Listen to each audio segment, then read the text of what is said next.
Hey everyone, welcome back to the channel. Before we get into the review, I've linked this iPhone below at a great price. Check that out first if you want to grab one.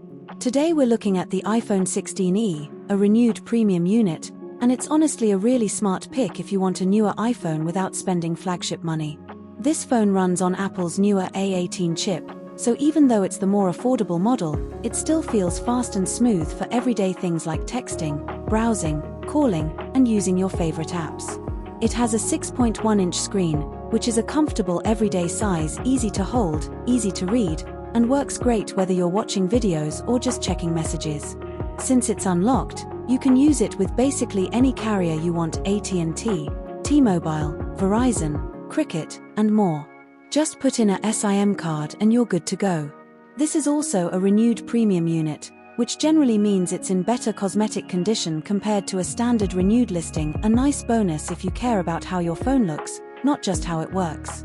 This particular listing is the 128GB version in black, with 8GB of memory and full 5G support, so you're not sacrificing speed even though you're saving money. Overall, if you want a newer iPhone with a modern chip, 5G, and full carrier flexibility, but you don't want to spend a ton, this renewed premium iPhone 16e is one of the best value picks out there right now. I'll leave the link to this phone in the description below if you want to check the current price. Thanks for watching, see you in the next one.